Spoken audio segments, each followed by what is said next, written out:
अच्छा, 1.5 स्टार्ट करने से पहले हमारे पास कुछ टॉपिक्स हैं जिनको हम डिस्कस करेंगे। उसके अंदर जो सबसे पहला टॉपिक है वो है प्रोपोर्शन। कहता था इक्वालिटी ऑफ टू रेशियोज कि अगर आप दो रेशियोज की क्या लें, इक्वालिटी लें, तो वो क्या कहलाया जाता है, प्रोपोर्शन। तो इस तरह की सूरत में अगर मैं एग्जांपल के तौर पे आपको समझाना चाहूँ तो मैं एक प्रोपोर्शन एक रेशियो ले लेता हूँ, ए रेशो बी, और दूसरी ले लेता हूँ सी रेशो डी। अगर इनका क्या कर दी जाए, इक्वालिटी ले ली जाए इन दो रेशोज की, तो क्या कहलाया जाएगा, वो प्रोपोर्शन कहलाया जाएगा। ठीक हो गया। फिर आगे कहते थे सिंबल ऑफ प्रोपोर्शन या फॉर प्रोपोर्शन इज दिस, कि यहाँ तो आपके पास इक्वल का साइन आ रहा हो जिस तरह ये है, और के बाद यहाँ फिर आप इस इक्वल की जगह अगर दो कॉलम्स, फोर डॉट्स या दो रेशियोज जिस तरह आप अपने माइंड में रखना चाहिए रख सकते हैं, ये लगा दे तो ये क्या कहलाया जाएगा, ये एक प्रोपोर्शन कहलाई जाएगी। ठीक हो गया स्टिल। अब इसके बाद मैं कुछ बात आपको बताना चाहूंगा इस प्रोपोर्शन के मुतालिक, कि अब मैंने यहाँ पे आपके सामने एक प्रोपोर्शन लिखी है, ऐसी ही है, मैं इसको इस साइन में ही लिखूंगा, सी रेशो डी आ गई। अब इस प्रोपोर्शन के अंदर जो ये प्रोपोर्शन के सिंबल के साथ वाली वैल्यूज हैं बी और सी, ये होती है मीन्स पोजीशन, ये होती है मीन्स पोजीशन। ठीक है, यहाँ पे जो भी टर्म्स पड़ी होंगी वो क्या होंगी, मीन्स पोजीशन पे। और जो ये ए और डी हैं जो प्रोपोर्शन से दूर हैं, इनको कहा जाता है एक्सट्रीम पोजीशन। इन्हें क्या कहा जाता है, एक्सट्रीम पोजीशन। ठीक हो गया। तो ये बात एक बात होगी।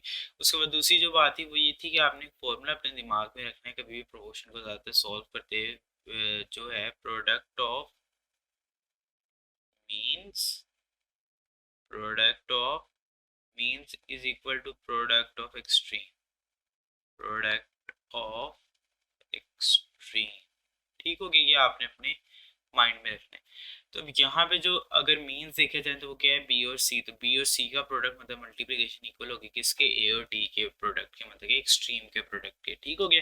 तो ये प्रोपोर्शन के मतलब बात हो गई। फिर उसके बाद प्रोपोर्शन की दो टाइप्स हैं, प्रोपोर्शन की वैसे तीन टाइप्स हैं, एक डायरेक्ट आपके सामने लिखी हुई है, एक इनवर्स है, और तीसरी होती है कंपाउंड प्रोपोर्शन। उनमें जो पहली दो हैं वो है डायरेक्ट प्रोपोर्शन। ठीक है। अब डायरेक्ट प्रोपोर्शन क्या होती है, सबसे पहले इसको हम डिस्कस कर लेते हैं। फर्स्ट कर ले, मैं आपको पहले वर्बली समझा देता हूँ, फिर आपको मैं पढ़ के डेफिनेशन को समझा दूंगा। फर्स्ट कर लें, दो क्वांटिटीज आपके पास, एक ए क्वांटिटी और एक बी क्वांटिटी। और एक ऐसा काम हो जिसके अंदर अगर आप ए की अगर क्या करें, क्वांटिटी के अंदर इंक्रीमेंट करें या इंक्रीज करें। ठीक है। तो अच्छा, अगर आप एक क्वांटिटी के अंदर इंक्रीज करें, दूसरी क्वांटिटी भी उससे क्या हो जाए, इंक्रीज हो जाए, तो इस तरह की जो प्रोपोर्शंस या इस तरह की जो बेसिकली रिलेशनशिप होता है दो क्वांटिटीज के दरमियान, उस रिलेशनशिप को क्या कहा जाएगा, डायरेक्ट प्रोपोर्शन। और ये दो रेशो के दरमियान इस तरह का होना चाहिए कि क्वांटिटीज जो है दो रेशो के दरमियान का रिलेशनशिप। इसी तरह अगर एक क्वांटिटी अगर आपकी डिक्रीज करेगी तो और दूसरी भी अगर उससे डिक्रीज करे, तो ये भी क्या जाहिर कर रहा है कि उनका आपस में क्या है, डायरेक्ट प्रोपोर्शन का या डायरेक्ट रिलेशन है। ठीक हो गया। अब इस चीज को अगर प्रोपोर्शन में पढ़ा जाए तो कहता है the relationship between two ratios, के दो रेशियोज हो, कितनी, दो, उनके दरमियान के रिलेशनशिप में बात की जा रही है प्रोपोर्शन। इसको मैंने जो आपको समझाया, और भी ये एक तरह का आप रिलेशन मान, ये प्रोपोर्शन नहीं है। क्यों, रेशोज नहीं ना ये आपस में, अगर रेशो लेनी है तो आप एक ए रेशो बी ले लें और एक सी रेशो डी ले लें। इस तरह के मवासने के ऊपर अगर आप लगाएं कि ए रेशो बी को इंक्रीज करें तो सी रेशो डी भी इंक्रीज करे, तो वो एक प्रोपोर्शन की एग्जांपल आप कह सकते हैं। अच्छा जी। तो कहते हैं the relationship between two ratios in which increase in one quantity causes a proportional increase in other quantity, कि आप जितना पहली क्वांटिटी के अंदर इंक्रीज करेंगे वो उतना ही दूसरी क्वांटिटी के अंदर भी इंक्रीज कर देगा, तो ये क्या कहलाया जाता है, डायरेक्ट प्रोपोर्शन। उसके बाद कहता है और यहाँ पे decrease in one quantity causes a decrease in other quantity is called direct proportion, कि अगर आप एक क्वांटिटी को डिक्रीज कर रहे हो और उससे दूसरी भी क्वांटिटी डिक्रीज कर जाए, तो इस तरह की भी रिलेशनशिप बिटवीन टू रेशियोज क्या कहलाया जाएगा, डायरेक्ट प्रोपोर्शन का कहलाया जाएगा। ठीक हो गया। फिर आपके पास आ जाती है इनवर्स प्रोपोर्शन की होती है। तो देखिए कहते हैं द रिलेशनशिप, इसका उल्टा हो जाएगा थोड़ा सा, the relationship between two ratios. आपने उसी तरीके से यहाँ इससे पहले वर्बली अगर मैं बताता हूँ तो फर्ज करें एक ए हो और एक बी हो, तो इनवर्स रिलेशन में क्या होता है कि फर्ज करें अगर एक क्वांटिटी आपकी इंक्रीज करी तो बी आपकी क्या कर देगी, डिक्रीज कर देगी, बी आपकी क्या कर देगी, डिक्रीज। और अगर ए आपकी डिक्रीज कर देगी तो बी आपकी क्या कर देगी, इंक्रीज कर देगी, तो इस तरह का जो रिलेशन होता है वो क्या होता है, इनवर्स रिलेशन। और इसको अगर प्रोपोर्शन में पढ़ना है तो किस तरह पढ़ेंगे, कहते हैं the relationship between two ratios, के दो रेशियोज के दरमियान ऐसा रिलेशनशिप जिस in which increase in one quantity, की अगर आप एक क्वांटिटी के अंदर इंक्रीज करें और वो क्या कहते हैं प्रोपोर्शनल डिक्रीज कर दे अदर क्वांटिटी के अंदर, कि जितना आप इंक्रीज करें उतना ही वो दूसरी क्वांटिटी के अंदर डिक्रीज कर दे, डिक्रीमेंट हो जाए, तो वो क्या कहलाया जाता है, इनवर्स प्रोपोर्शन। यहाँ फिर और मतलब कि यहाँ फिर अगर आप डिक्रीज कर रहे हो एक क्वांटिटी के अंदर और वो दूसरी क्वांटिटी के अंदर उतना ही इंक्रीज कर दे, प्रोपोर्शनल इंक्रीज कर दे, तो इस तरह की जो प्रोपोर्शंस होती हैं वो क्या कहलाई जाती हैं, इनवर्स प्रोपोर्शन कहलाई जाती हैं। तो ये बात अपने माइंड में आपने रखनी है, ये तीन कॉन्सेप्ट आप माइंड में रखेंगे तो आगे हम एक्सरसाइज 1.5 के क्वेश्चन सॉल्व कर पाएंगे। तो इसी के साथ मैं अपनी एक्सरसाइज नंबर 1.5 की तरफ मूव कर रहा हूँ। अच्छा जी, एक्सरसाइज नंबर 1.5 के क्वेश्चन नंबर 1 है, find the value of x in proportion 20:50 proportion 8:x। कि आपने इस प्रोपोर्शन के अंदर क्या फाइंड करनी है, वैल्यू ऑफ x फाइंड करनी है। तो एक दफा क्वेश्चन को दोबारा लिख लूँ, 20:50 प्रोपोर्शन 8:x, इसके दौरान आपने प्रोपोर्शन फाइंड करनी है। तो प्रोपोर्शन कह रहा हूँ मैंने, x की वैल्यू फाइंड करनी है, तो x की वैल्यू फाइंड करनी है तो ये वो यहाँ एक्सट्रीम पोजीशन में पड़ी है। अच्छा, ज़्यादातर इस तरह के केसेस में आपने वो फॉर्मूला यूज़ करना जो मैंने आपको बताया था, वो फॉर्मूला क्या था, product of means is equal to product of extreme, product of extreme, ये आपने बात हमेशा याद रखनी है। ठीक हो गया, तो मुझे बताएं यहाँ पे मीन्स क्या है, 50 और 8 है, और एक्सट्रीम्स के 20 और x है। ऐसे ही तो प्रोडक्ट ऑफ मीन्स क्या आ जाएगा, 50 multiply by 8 equals to product of extreme मतलब कि 20 मल्टीप्लाई बाय x। अब आपने यहाँ पे देखा होगा मैंने इक्वल का साइन स्टार्टिंग में नहीं लगाया, क्यों, सेंटर में आ गया। तो जब एक इक्वेशन के दरमियान सेंटर में इक्वल का साइन आ जाता है तो आप स्टार्टिंग में नहीं लगा सकते। अब मैंने यहाँ पे x की वैल्यू फाइंड करनी है, तो x को मैं अकेला रखना, तो 20 इधर मल्टीप्लाई हो रहा है तो इधर आके क्या हो जाएगा, वो डिवाइड हो जाएगा। ओके हो गया। अब ये 0 0 से क्या हो जाएगा, कैंसिल, फिर 2 1 ज़ार 2 और 2 4 ज़ार 8 और 5 4 ज़ार क्या होता है 20। तो यहाँ से आप देख सकते हैं मेरे पास x की वैल्यू आ गई और वो क्या है, 20 है। ठीक हो गया, मैं एक्सरसाइज नंबर 1.5 के क्वेश्चन 2 की तरफ मूव कर रहा हूँ। Price of 15 suits is 6,750 rupees, के 15 सूट्स की जो प्राइस है वो क्या है, 6,750 रुपीज़। फिर बाद में पूछा how many such suits can be purchase by an amount of 4,050 rupees, कि अगर आपके पास ये अमाउंट हो तो आप इससे कितने सूट्स क्या कर सकते हैं, खरीद सकते हैं। तो मैं क्या कर लेता हूँ, मैं ज्यूम कर लेता हूँ कि वो एक्स सूट होंगे जो इस अमाउंट से क्या हो सकते हैं, परचेज हो सकते हैं। तो मैं सबसे पहले इधर आपके सामने क्या लिख दूंगा, मैं इधर लिख दूंगा let x be the suits that can be purchase by an amount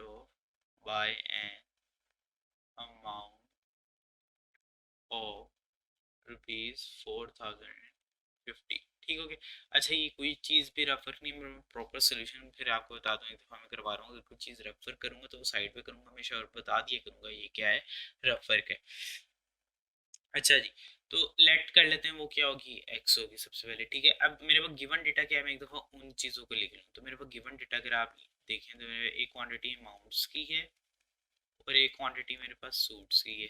ऐसी है, अमाउंट्स के अंदर अगर मैं 6,750 रुपीज़ लगाऊं तो मुझे 15 सूट मिलते हैं। कितने सूट मिलते हैं, 15 सूट। ऐसे ही है, और अगर वो अमाउंट बाद में कितनी हो जाए, 4,050 रुपीज़ हो जाए, तो सूट्स कितने होंगे वो हमने फाइंड करना है। तो उसको मैं लेट क्या कर लिया, मैंने एक्स कर लिया लेट। अब आप देख सकते हैं ज़रा कॉमन से सेंस है कि अगर अमाउंट इतनी है उस पर इतने सूट आ रहे हैं, अगर हम अमाउंट कम करेंगे तो जाहिर सी बात है फिर सूट भी क्या हो जाएंगे, कम। तो इस तरह के केसेस में आप देख रहे हैं कि अगर एक चीज़ क्वांटिटी मतलब कि बेसिकली क्या हो रही है, डिक्रीज हो रही है, तो सूट्स भी क्या हो जाएंगे, डिक्रीज। तो इस तरह की जो प्रोपोर्शन होती हैं वो क्या होती हैं, डायरेक्ट प्रोपोर्शन होती हैं। कौन सी होती हैं, डायरेक्ट प्रोपोर्शन। और डायरेक्ट प्रोपोर्शन में हमेशा जो आपके एरोज होते हैं वो क्या होते हैं, सेम होते हैं। एरोज क्या होते हैं, हमेशा सेम। बेशक आप ऊपर से नीचे लगा लें, बेशक आप नीचे से ऊपर लगा लें, लेकिन जिस तरह भी लगाएं उन दोनों क्वांटिटीज़ के दरमियान अगर रिलेशन उसका डायरेक्ट है तो वो क्या होने चाहिए, इन द सेम वे होने चाहिए। ठीक है, तो इसके बाद आपने भी ये ऐसे एरोज लगाने हैं। ठीक है, फिर मैं बता रहा हूँ ये रफ वर्क नहीं है, अगर कुछ आएगा तो मैं आपको सब बता दूंगा वो कहाँ पे। तो इधर मैं नीचे लिखने लगा हूँ कि द प्रोपोर्शन इज डायरेक्ट। ठीक है, द प्रोपोर्शन इज,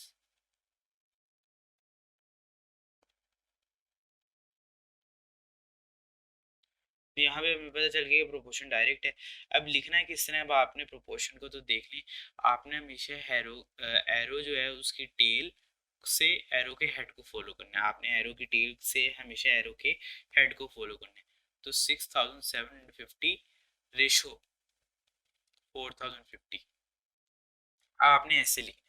ठीक है, कि आपने सबसे पहले टेल की जो टेल पे आ रही है वैल्यू वो लिखनी है, फिर रेशो जो हेड पे वैल्यू आ रही है रेशो उसके साथ लिखनी है, फिर आपने डालना है प्रोपोर्शन का सिंबल, फिर आपने जाना है दूसरी क्वांटिटी पे, उसी तरीके से आपने सबसे पहले टेल वाली वैल्यू लिखनी है और फिर रेशो का साइन डाल के हेड वाली वैल्यू लिखनी है। ओके हो गया। अब उसी तरीके से जिस तरह हम प्रोपोर्शन को सॉल्व करते आ रहे हैं, किस फॉर्मूला से क्वेश्चन नंबर 1 में किया था हमने, product of mean is equal to product of extreme. Okay हो गया। तो यहाँ पे जब आप देखें प्रोडक्ट ऑफ मीन और एक्सट्रीम को सॉल्व करेंगे तो ये देखिएगा जरा 6700, सॉरी, आपका मीन से प्रोडक्ट ये आ जाएंगे 4050 multiply by 15 is equal to product of extreme क्या आ जाएगा 6750 मल्टीप्लाई बाई एक्स। अब 6750 रुपीज उधर मल्टीप्लाई इधर आके क्या हो जाएगा, डिवाइड हो जाएगा आपके सामने। ओके हो गया। और जब आप इसको सॉल्व करेंगे तो आपका एंड पे जो आंसर है वो बेसिकली किस तरह निकल आएगा, एक्स की वैल्यू आ जाएगी आपके पास 9। मतलब आप कैलकुलेटर पे 4050 को 15 से मल्टीप्लाई करें, बाद में 6750 से इसको डिवाइड करें तो आपके पास आंसर क्या आ जाएगा, 9 आ जाएगा। तो ये कैलकुलेशन आपका थोड़ा सा टास्क है कि इसको ज़रा सॉल्व करके चेक कर लीजिएगा। ठीक है, उसके बाद अब अच्छा जी, अब आपका एक्सरसाइज नंबर 1.5 का क्वेश्चन नंबर 3 है, रिलेटेड टू क्वेश्चन नंबर 2 है, उसी तरीके से सॉल्व होगा, सारे कॉन्सेप्ट्स भी उसी तरीके से। कहते हैं कि मोटरसाइकिल है जो कवर कर रही है, आप motorcycle covers 90 kilometre in 2 litres of petrol. एक मोटरसाइकिल है वो 90 किलोमीटर का डिस्टेंस जो है 2 लीटर्स ऑफ पेट्रोल के अंदर क्या करिए, कवर करिए, 2 लीटर पेट्रोल उससे लग रहा है, अगर उसने 90 किलोमीटर का जो सफ़र है वो तय करना है। कहते हैं in how many litres of petrol के कितने पेट्रोल के लीटर्स लगेंगे अगर विल इट कवर 225 किलोमीटर, अगर उसने कितना डिस्टेंस को कवर करना हो 225 किलोमीटर। तो मैं लेट कर लेता हूँ, सबसे पहले क्या लेट कर लेता हूँ कि जो 225 किलोमीटर है, जो 225 किलोमीटर डिस्टेंस है वो जो कवर होगा वो होगा एक्स लीटर ऑफ पेट्रोल में होगा। ठीक है, तो let 225 kilometre is covered in x litres of petrol. ठीक है, कि हमें नहीं पता, हमने से फाइंड करना है तो हम पहले क्या कर लेंगे, लेट कर लेंगे। ठीक हो गया। अब हमारे पास क्वांटिटीज कौन कौन सी गिवन है, सबसे पहले जो क्वांटिटीज गिवन है वो है डिस्टेंस, वो है डिस्टेंस, वो जो डिस्टेंस गिवन है वो किस यूनिट में गिवन है, किलोमीटर के अंदर, किस यूनिट में गिवन है, किलोमीटर। और जो दूसरी क्वांटिटी है वो क्या है, पेट्रोल है, वो क्या है, पेट्रोल है, और वो किस चीज़ में गिवन है, लीटर के अंदर, वो किस चीज़ के अंदर गिवन है, लीटर के अंदर। कहते हैं हमने जो पहले पढ़ा था कि 90 किलोमीटर का जो डिस्टेंस है, ऐसे ही मैं यहाँ पे किलोमीटर नहीं लिख रहा, जो 90 किलोमीटर का डिस्टेंस है वो कितने लीटर पेट्रोल पे कवर होता है, 2 लीटर पे। अब वो पूछ रहे 225 किलोमीटर का जो डिस्टेंस है वो कितने लीटर पेट्रोल पे होगा, तो वो फाइन करना है। तो अब यहाँ पे भी देखें कॉमन सेंस है कि डिस्टेंस अगर इंक्रीज हो रहा है तो जाहिर सी बात है पेट्रोल भी हमारा क्या लगेगा, ज़्यादा लगेगा, और अगर डिस्टेंस डिक्रीज करेगा तो पेट्रोल हमारा कम लगेगा। तो ये भी आपके सामने रिलेशन कौन सा आ रहा है, डायरेक्ट रिलेशन आ रहा है कि डिस्टेंस ज़्यादा हो रहा है तो पेट्रोल भी जाहिर सी बात ज़्यादा लगेगा, तो डायरेक्ट रिलेशन है ये आपके सामने। तो मैं यहाँ पे क्या लिख दूंगा कि this proportion is direct, this proportion is direct. ठीक हो गया। फिर उसके बाद अब प्रोपोर्शन को लिखना किस तरह है, उसी तरीके से आपने टेल से फॉलो करना है और हेड की वैल्यू को लिखना है रेशो के अंदर पेयर बना के। तो 90 ratio 225 proportion 2 ratio x. Okay, फिर उसी तरीके से फॉर्मूला आपने लगाना है। फॉर्मूला मैंने आपको क्या बताया हुआ है, product of means is equal to product of extreme. अगर आप पहले एक्सट्रीम लिख दें बाद में मीन्स, उससे कोई फर्क नहीं पड़ेगा, आपका आंसर तब भी एक जैसे ही आएगा और एक तरह का ही आएगा, मतलब कि सिमिलर आंसर आएगा दोनों केसेस के अंदर आपके पास। ठीक हो गया, तो करते हैं ज़रा इसको सॉल्व। आपके मीन्स का प्रोडक्ट क्या आ जाएगा, 2 × 2 25, और प्रोडक्ट ऑफ एक्सट्रीम क्या आ जाएगा 90 × x। 90 x से मल्टीप्लाई और इधर आके क्या हो जाएगा, डिवाइड हो जाएगा। और जब आप इसको कैलकुलेटर पे सॉल्व करेंगे कि 225 को 2 से मल्टीप्लाई करें तो वो क्या आ जाएगा आपके पास, आई थिंक सो 450 आ जाएगा। और उसके बाद जब आप 90 पे डिवाइड करेंगे तो आपके पास जो आंसर आ जाएगा वो क्या आ जाएगा, 5 आ जाएगा। कितने लीटर पेट्रोल पे वो 225 किलोमीटर को कवर कर सकते हैं, वो 5 लीटर पेट्रोल पे। तो ये हमने एक्स की वैल्यू निकालनी थी, तो और एक्स की वैल्यू क्या थी, लीटर ऑफ पेट्रोल। तो यहाँ पे हमें यहाँ पे आंसर मिल गया कि वो 5 लीटर ऑफ पेट्रोल में 225 किलोमीटर को कवर कर लेगी बाइक। अच्छा जी, अब हम अपने नेक्स्ट क्वेश्चन की तरफ मूव कर रहे हैं। अब नेक्स्ट क्वेश्चन वो कहते हैं, क्वेश्चन 4 है कि A certain journey by train takes 5 hours at a speed of 45 kilometre our. कि एक सर्टेन जर्नी, एक कोई सफ़र है ट्रेन से जो हो रहा है उसमें वो 5 घंटे लेता है अगर उसको कंप्लीट करने हैं पूरे सफ़र को, अगर वो किस स्पीड पे 45 किलोमीटर पर आवर पे। फिर आगे कहते हैं what will be the speed of the train to complete the same journey in 3 hours.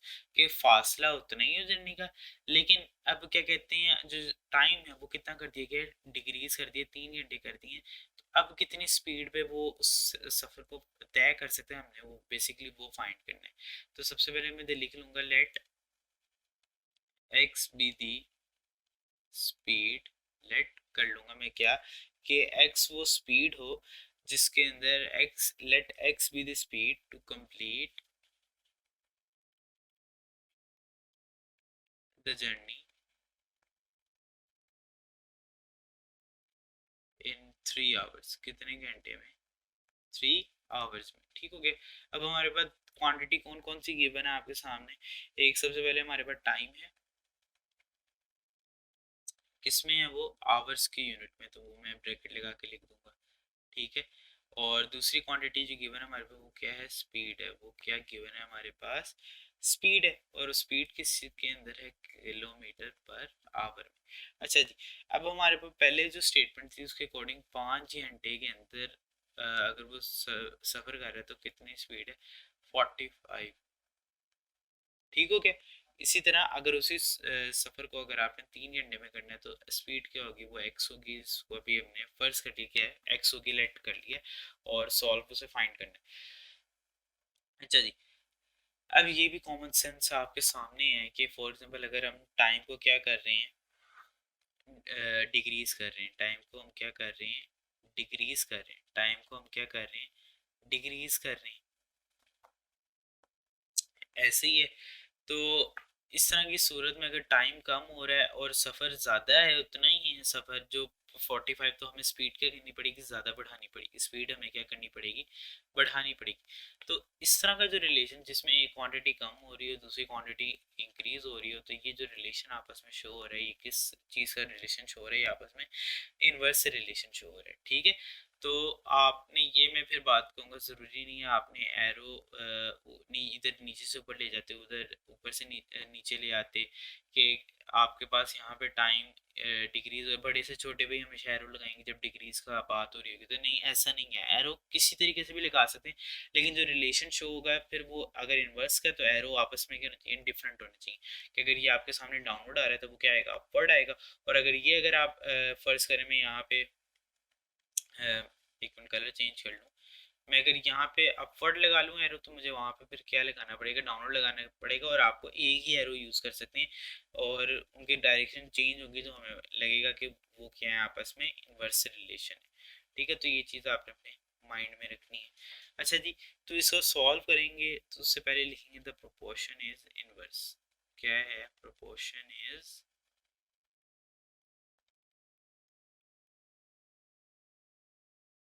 Proportion यहाँ पे क्या होगी, इनवर्स होगी। चलें, क्या है। अच्छा जी, उसके बाद फिर उसी तरीके से हम फॉलो करेंगे, टेल से हेड लिखेंगे। 5:3, फिर प्रोपोर्शन इधर भी टेल से हट के आ जाएगी x:45। ओके हो गया। अब उसी तरीके से वही फॉर्मूला जो हम लगाते आ रहे हैं, प्रोडक्ट ऑफ मीन्स किसके इक्वल आ जाएगा, प्रोडक्ट ऑफ एक्सट्रीम के, प्रोडक्ट ऑफ एक्सट्रीम्स। ठीक हो गया। तो प्रोडक्ट ऑफ मीन क्या आ जाएगा, 3 into x is equal to product of extreme क्या आ जाएगा, 5 इंटू 45। 3 इधर मल्टीप्लाई होता जाके क्या हो जाएगा, डिवाइड, तो 5 इंटू 45 डिवाइड बाई 3। ऐसी के जब आप इसको फर्दर ऑन सॉल्व करेंगे तो आपके पास जो वैल्यू है एक्स की वो क्या आ जाएगी, वो आपके पास आ जाएगी 75। वो क्या आ जाएगी, 75। तो उस एक्स बेसिकली क्या था, इधर स्पीड थी, तो 75 किलोमीटर पर आवर को अगर वो स्पीड ट्रेन की कर देगा तो बेसिकली वो जर्नी जितना उसने 5 घंटे में सफ़र तय किया था वो अब 3 घंटे में सफ़र को तय कर सकता है। ठीक है, तो आई होप सो आप क्वेश्चन की समझ आई होगी। अगर नहीं आई तो मैं आपसे रिक्वेस्ट करूंगा एक दफ़ा वीडियो को रीप्ले करके देख लें, दोबारा देख लें, तो इससे आपकी काफ़ी मदद हो जाएगी। फिर भी नहीं आई आप मेरे से एक दफ़ा कमेंट सेक्शन में पूछ लें, इंशाल्लाह मैं आपको ज़रूर रिप्लाई देके उसकी मदद कर दूंगा। अच्छा जी, नेक्स्ट क्वेश्चन है आपका जो 1.5 का, डेट इज क्वेश्चन नंबर 5। कहता है कि 6 मैन है, कितने मैन हैं, 6 मैन, कि 6 बंदे आदमी हैं, can paint a house in 4 days, के एक घर को वो 4 दिन के अंदर क्या कर सकते हैं, पेंट। कहता है how long it would take to paint the house if 3 men are employed, कि अब उस घर को पेंट करने में कितना टाइम लगेगा अगर बंदे क्या हो जाए, 3 हो जाए, बंदे क्या हो जाए, 3 हो जाए। ठीक हो गया। तो अब इस चीज़ को सबसे पहले मैं लिख लूँ, तो मेरे पास यहाँ पे ज़रा डायरेक्ट आप कर लें तो इस तरह डायरेक्ट भी कर सकते हैं, ज़रूरी नहीं है आपने पहले हमेशा क्या लिखनी है, स्टेटमेंट को लिखना है। वो मैंने आपको एक तरह का आइडिया दे दिया है कि प्रॉपर सोल्यूशन आप उस तरीके से भी बना सकते हैं। तो मेरे पास यहाँ पे क्या क्या गिवन है, मेरे पास यहाँ पे जो क्वान्टिटीज़ गिवन है उनमें से एक क्वान्टिटी मेन है, और जो दूसरी क्वान्टिटी वो क्या है, टाइम है, मतलब कि डेज है हमारे पास जो क्वान्टिटी गिवन है। सही है। अच्छा जी, 6 बंदे जो हैं 4 दिन में घर को पेंट कर रहे थे। कहता है अगर बंदे 3 कर दिए जाएं तो कितने दिनों में क्या होगा, घर पेंट होगा। तो उसको मैं क्या कर लेता हूँ, लेट कर लेता हूँ एक्स। अब ये भी कॉमन सेंस है आपके सामने कि अगर 6 बंदे 4 दिन में घर को पेंट कर रहे थे, अगर बंदे कम कर देंगे तो टाइम क्या लगेगा, ज़्यादा लगेगा। टाइम क्या लगेगा, ज़्यादा लगे। तो इस तरह के जो रिलेशन है कि अगर एक को डिक्रीज करें दूसरी बढ़ रही है, तो ये क्या है, इनवर्स रिलेशन को शो कर रहे हैं। तो हम एरो क्या लगा देंगे, दोनों जगह चेंज एरो लगा देंगे, आपकी मर्जी। इधर आपने ऊपर से नीचे लगाने और इधर नीचे से ऊपर, इधर ऊपर से नीचे लगा दें, ठीक है, और इधर नीचे से ऊपर, यहाँ पे नीचे से ऊपर इधर लगा दें, और उधर ऊपर से नीचे, जिस तरह आपको बेहतर लगे आप एरोस को लगा सकते हैं, लेकिन होने फिर ऑपोजिट चाहिए, क्योंकि प्रोपोर्शन क्या है यहाँ पे, इनवर्स है। तो मैं लिख दूंगा the proportion is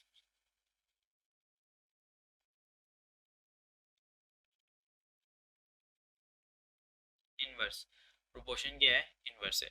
okay okay. उसके बाद प्रोपोर्शन इनवर्स है, तो उसके बाद हम प्रोपोर्शन को लिखते हैं। प्रोपोर्शन को लिखने का तरीका टेल से हेड की तरफ लिखते हैं, 6:3 proportion x:4।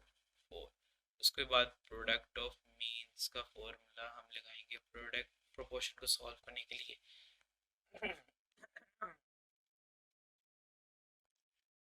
Product of extreme, product of means is equal to product of extremes. ये हमारे पास एक हमने फॉर्मूला पढ़ा था, ऐसे ही है। इसको लगाते हैं तो क्या आ जाएगा, 3 into x is equal to 4 into 6। तो ये एक्स 3 से मल्टीप्लाई होता जाके क्या हो जाएगा, डिवाइड 6 4 होता है, डिवाइड बाई 3, और 3 1 3 और 3 8 24। तो यहाँ पे एक्स की वैल्यू क्या आ गई आपके सामने, 8 आ गई। तो कितने बंदे लगेंगे अगर सॉरी कितने दिन लगेंगे अगर 3 बंदे काम करें, तो 8 दिन लगेंगे। इस तरीके से आप इस क्वेश्चन को सॉल्व करके निकाल सकते हैं। ठीक है।